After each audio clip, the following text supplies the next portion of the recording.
अस्सलाम वालेकुम नाज़रीन, मैं हूं फैसल अब्बास और इस्लामाबाद हाई कोर्ट से दो तीन अहम तरीन डेवलपमेंट्स हैं कि निगरान वज़ीर-ए-आज़म अनवारुल हक काकड़ को जो है वो इस्लामाबाद हाई कोर्ट में तलब किया गया है। इसी के साथ ही जो इमरान खान की एहलिया हैं बुशरा बीबी, उनकी अडयाला जेल दोबारा जो है वो वापसी के हवाले से दरख्वास्त पर समाअत थी और उसके बाद जो इमरान खान साहब की बहन है अलीमा खान साहबा, वो जो है उनको भी एक इस्लामाबाद हाई कोर्ट से रिलीफ मिला है। और उसके साथ इस्लामाबाद के जो दो अहम तरीन हल्के हैं, हल्का NA 47 और 48 के अंदर जो है वो एक मरतबा फिर उनको चैलेंज किया गया है। 4 से 5 अहम तरीन डेवलपमेंट्स हैं जो कि इस वीडियो में आपके साथ शेयर करूंगा। सबसे पहले उस खबर का जिक्र करते हैं कि बलोच तलबा केस में जस्टिस मोहसिन अख्तर कियानी के पास जो है वो ये केस लगा हुआ है और इस केस में आज एक मरतबा फिर समाअत थी। और इस केस की जो वकील हैं वो श्री मजारी साहिबा की जो बेटी हैं ईमान मजारी साहिबा, वो आज अदालत में पेश हुई और दूसरी जानब जो है वो एडवोकेट जनरल अदालत में पेश हुए। जस्टिस मोहसिन अख्तर कियानी ने निगरान वज़ीर-ए-आज़म अनवारुल हक काकड़ को जो है वो जो सोमवार के रोज तलब किया है बलोच तलबा केस में। चूंकि बलोच तलबा केस को हम काफी अरसे से देख रहे हैं कि जो जस्टिस मोहसिन अख्तर कियानी साहब हैं वो इस हवाले से हमें बड़े अग्रेसिव नजर आते हैं और आज जो उन्होंने अदालत में रिमार्क्स दिए वो हमारे लिए बड़े हैरान कुन थे। जस्टिस मोहसिन अख्तर कियानी ने कहा कि क्यों ना हो कि हम जो है वो निगरान वज़ीर-ए-आज़म अनवारुल हक काकड़ पर मुकदमा बना दें कि जो लोग जो है वो गुमशुदा होते हैं उनका बाद में कुछ पता ही नहीं होता। जिस पर जो है वो एडवोकेट जनरल ने कहा कि आप इस केस को जो है वो मुलतवी कर दें। उन्होंने इस्तदा की। जस्टिस मोहसिन अख्तर कियानी ने उनकी इस्तदा को मुस्तरद करते हुए कहा कि आप तो जो आपको मेरा शुक्रगुजार होना चाहिए और आप ये ना समझें मैं अदरवाइज जो है वो दोनों DIG जो है उनको तलब कर लेता और उनसे जवाब मांग लेता। तो वज़ीर-ए-आज़म अनवारुल हक काकड़ को जो है वो कह रहे थे कि ये जो जबरी गुमशुदगियों का केस है इस पर तो है जो सजाए मौत होनी चाहिए। और वो ये भी उनका ये भी कहना था कि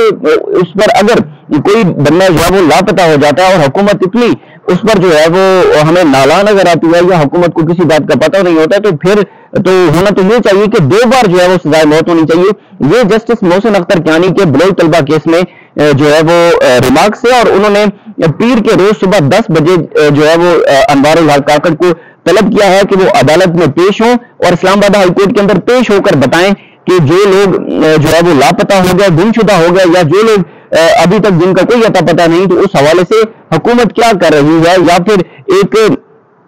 30 से 35 दिन का वक्त दिया गया था इस्लामाबाद हाई कोर्ट की जानिब से, उसके दौरान जो है वो क्या लाए अमल हुआ वफाकी हुकूमत की जानिब से। उसके बाद उन्होंने और भी बहुत सारे जो अहदेदारान हैं उनको तलब किया था, तो उस हवाले से जो है वो हमें बताएं। उसके बाद बड़ा अहम तरीन एक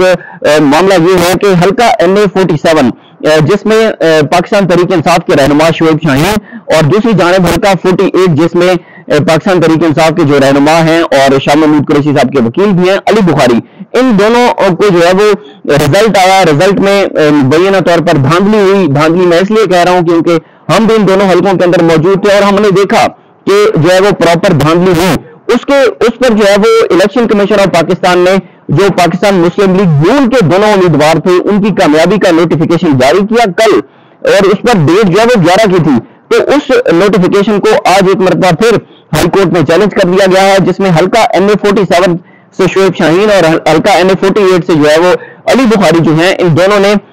इनको नोटिफिकेशन को चैलेंज किया है कि इस नोटिफिकेशन को जो है वो इस्लामाबाद हाई कोर्ट कलअदम करार दे, क्योंकि दोनों हल्कों से दोनों पाकिस्तान तहरीक इंसाफ के जो उम्मीदवार हैं वो जीते हुए थे, लेकिन रिजल्ट जो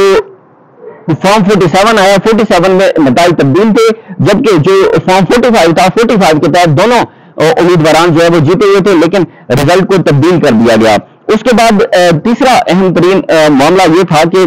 काफी अरसे से हम ये सुन रहे हैं कि जो बुशरा बीबी हैं उनको बनी गाला शिफ्ट किया गया है और वो किसी डील के तहत शिफ्ट किया गया है, क्योंकि जब उनको इमरान खान ने इद्दत निकाह केस में सजा हुई थी इमरान खान साहब के साथ, तो एक वो तकरीबन 5 से 6 घंटे के लिए अडयाला जेल रही और फिर उनको अडयाला जेल से बनी गाला शिफ्ट किया गया था। और बनी गाला शिफ्ट होने के दौरान बहुत सारे रूमर्स आए, बहुत सारी जो है वो खबरें आई, लेकिन इस हवाले से बुशरा बीबी ने इस्लामाबाद हाई कोर्ट से रुजू कर रखा था कि उनको दोबारा अडयाला जेल जो है वो शिफ्ट किया जाए और उनकी जो उनको बनी गाला में शिफ्ट किया गया था उस पर जितनी भी खबरें चलती रही उन तमाम खबरों की एक तो तरदीद हो गई। दूसरा मामला ये था कि आज इस्लामाबाद हाई कोर्ट के जस्टिस मियां गुल हसन औरंगजेब ने जो है वो दोनों फ्रीकैन को नोटिस जारी कर दिए हैं इस हवाले से आज बुशरा बीबी के जो वकील हैं मुनव्वर इकबाल दोगल वो आज अदालत में पेश हुए थे और उन्होंने अदालत को आकर बताया कि बुशरा बीबी जो है वो बनी गाला में नहीं रहना चाहती, वो अडयाला जेल में रहना चाहती हैं। एक साजिश के तहत इनको यहाँ पर लाया गया है और जब बुशरा बीबी को अडयाला जेल से बनी गाला मुंतकिल किया जा रहा था तो उनको किसी बात का भी आइडिया नहीं था कि वो उनको कहाँ लेकर जा रहे हैं।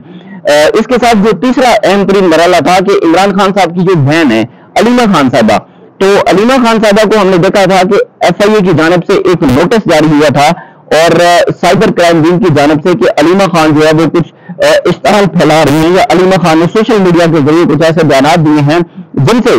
ये चीज सामने होती है कि कुछ लोग जो है वो मुश्तिल हो सकते हैं। ये उन पर नोटिस था और इस नोटिस को उन्होंने इस्लामाबाद हाई कोर्ट में चैलेंज किया था और इस पर जो है वो चीफ जस्टिस आमिर फारूक साहब ने समाअत की है और समाअत के दौरान चीफ जस्टिस आमिर फारूक ने जो अलीमा खान साहिबा को FIA की जानिब से हिरासा किया जा रहा था उसको FIA को रोक दिया है कि FIA किसी सूरत में इनके खिलाफ कार्रवाई ना करे। उसी के साथ ही जो है वो ये 4 से 5 अहम तरीन डेवलपमेंट थी। फिर उसके बाद अब मामला ये देखना होगा कि जो हल्का NA47 और हल्का NA48 ये जो दोनों के नोटिफिकेशन कामयाबी के जो नोटिफिकेशन है वो जारी किए गए और उनको चैलेंज किया गया है, आया क्या वो इस्लामाबाद हाई कोर्ट के चीफ जस्टिस आमिर फारूक साहब उसे टेकअप करते हैं या नहीं। क्योंकि काफी टाइम से या जितना भी ये अदालतों के अंदर मामलात रहे इसके अंदर हमने देखा कि चीफ जस्टिस आमिर फारूक साहब ने पाकिस्तान तहरीक इंसाफ को किसी भी एक केस में जो है वो इंसाफ नहीं दिया, किसी एक केस में उनको जो है वो रिलीफ नहीं दिया। इसी तरह से तोशा खाना का जो सजा मुअत्तल हुई थी उसका अभी तक फैसला मुअत्तल नहीं हुआ, फैसला जो है मुअत्तल करने की दरखास्त मुस्तरद कर दी गई थी। इसी के साथ ही जमानत इमरान खान साहब की लगी उनको मुस्तरद कर दिया गया, फैसले महफूज हुए, लेट फैसले आते रहे जब तक उनको जो है वो रिवर्स हो जाते। बहुत सारे ऐसे मामला थे जिन पर चीफ जस्टिस आमिर फारूक साहब ने जो है वो किसी किस्म का पाकिस्तान तहरीक इंसाफ को कोई रिलीफ नहीं दिया। लेकिन अब देखना ये होगा कि ये जो दोनों इस्लामाबाद के हल्के हैं, क्योंकि जो इमरान खान की ये दोनों हल्कों में उम्मीदवार हैं वो ज़ाहिर वकील हैं तो वो कानूनी अपनी जो जंग है वो लड़ना जानते हैं। इस पर उन्होंने सबसे पहले इलेक्शन कमीशन का रिव्यू किया, उसके बाद अब वो इस्लामाबाद हाई कोर्ट के अंदर आए हैं। देखना ये होगा कि अब हाई कोर्ट से उन्हें क्या रिलीफ मिलता है, क्योंकि जो इलेक्शन कमीशन था तो उसने तो अपना जो नून लीग के उम्मीदवार थे उनकी कामयाबी का नोटिफिकेशन जारी कर दिया। लेकिन अब देखना होगा कि उसमें हाई कोर्ट जो है वो क्या करती है। ये मामला बड़ा अहम है, अगर हाई कोर्ट से भी इंसाफ नहीं मिलता तो फिर मामला जो है वो सुप्रीम कोर्ट ऑफ पाकिस्तान में जाएंगे, तो वहां पर भी एक बहुत बड़ा जो है वो हमें एक वाइड सूरत हाल नजर आती है कि अगर यहां से इंसाफ नहीं मिलता वो वहां जाएंगे। ये सारा मामला जो है वो इलेक्शन को बहुत ही ज्यादा मुतनाज़ बना रहा है और आने वाली जो सूरत हाल है वो मजीद हमें गंभीर होती दिखाई देती है। जो भी तफसीलात होंगी वो आपके साथ शेयर करते रहेंगे। इस्लामाबाद हाई कोर्ट से मुझे इजाजत दीजिए, अल्लाह हाफ़िज़।